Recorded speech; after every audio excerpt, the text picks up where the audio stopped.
राशिद वली साहब, बहुत शुक्रिया, आपने भी हमें ज्वाइन किया।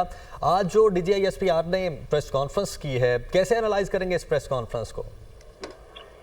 देखिए, ये प्रेस कॉन्फ्रेंस दो तीन बड़े अहम चीजों का अहाता करती है। वो तीन चीजें, पहला ये है कि हमने इस दहशतगर्दी के अफरीद को शिकस्त देनी है और इसके लिए पॉलिटिकल ओनरशिप बहुत जरूरी है। पूरी कौम का यकजा होना जरूरी है। अक्रॉस द पॉलिटिकल डिवाइड इस पे मुत्तफिक होना जरूरी है और एक कौमी रिजॉल्व की जरूरत है। दूसरा इसका एक्सटर्नल एंगल है कि हमने अपने अफगान जो इंटरिम गवर्नमेंट है उनके साथ जो ताल्लुकात है उसकी तरफ भी देखना है और अपने हक के लिए अगर हमें लड़ना पड़े, अक्रॉस द बॉर्डर TTP के ठिकानों पे हमला करना पड़े तो उससे कोई दकीका फरोगजाश नहीं करना चाहिए। तीसरा एलिमेंट उसका इंटरनल कंट्रोल्स है और वो जो जंग हम लड़ रहे हैं इसमें अगर नेशनल एक्शन प्लान मावनत नहीं कर रहा तो हमें वो तमाम स्टॉप्स को पुल करना है जो इसको रोक रहे हैं।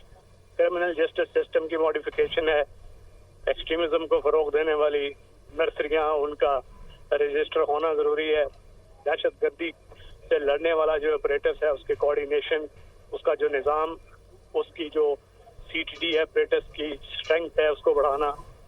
ये तीन स्ट्रैंड्स हैं उस टूल के जिस पे हमारा दहशतगर्दी से लड़ने का पूरा एडिफिस स्ट्रक्चर होगा और इसके ऊपर एक नेशनल रिजॉल्व है। वो रिजॉल्व पॉलिटिकल विल और नेशन की विल से जन्म लेता है और शोहदा की जो कुर्बानियां हैं वो हम ज़ाया नहीं होने देंगे। कोई लाइव कौम इस किस्म की जो लगातार हमले हैं उसकी इजाज़त नहीं दे सकती। जिस तरीके से ये शहादतें हुई हैं, ये दुनिया की तारीख में सबसे ज़्यादा दहशतगर्दी से लड़ते हुए ट्रुप्स टू ऑफिसर रेशो की हमारी कैजुअल्टीज है और इसके लिए हम जितनी जल्दी हम अपना एक्ट इन ऑर्डर करें, क़ुव्वत मुज्तमा करें और इन तीनों स्ट्रैंड्स को लेते हुए स्ट्रेटजी के दहशतगर्दी से लड़ने के लिए अमल पैरा हो जाए। Whole of the nation effort की इसमें ज़रूरत है। बिल्कुल राशिद वली साहब, अगर हम बात करें तो इस प्रेस कॉन्फ्रेंस में अफगानिस्तान के हवाले से भी बात की गई है। ओके, उसके इस्तेहकाम के लिए पाकिस्तान का किरदार तो बड़ा अहम रहा है और एक तवील अरसे से अफगान मुहाजिरीन की मेज़बानी भी कर रहे हैं, लेकिन अफगानिस्तान की सरजमीन से फितना और खवारिज और दहशतगर्द मुसलसल पाकिस्तान में कार्रवाइयाँ कर रहे हैं। जी हाँ, बदकिस्मती से अफगान इंटरिम गवर्नमेंट का जो रवैया है वो खासा इस पे हमारे लिए तशवीश का बाहिस रहा है। पॉजिटिव इंगेजमेंट के बावजूद वो समझते हैं कि शायद उनके पास कोई ऐसी स्ट्रेंथ है जो हमारे लिए हमें उसको हमारी वीकनेस पे महमूल करते हैं।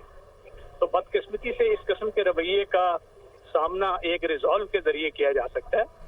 डिप्लोमेसी और बाकी दीगर रवाबित जारी रखने चाहिए, मगर उसके साथ साथ उनकी वाज़े कर देना चाहिए कि अगर एक स्टेज ऐसी आएगी जिस पे तमाम ये सफारती कोशिशें रायगां जाएंगी और उसमें मतलूबा नताइज उसमें से नहीं निकलेंगे तो हमें ये हक हासिल है कि हम कोई भी ऐसा स्टेप लें जो हमें अपनी कौमी सलामती के लिए ज़रूरी हो और जिसमें अगर क्रॉस बॉर्डर जाके उन ठिकानों को निशाना बनाना है, उस पूरे नेटवर्क का तारो पोत बखेरना है तो वो हम करेंगे।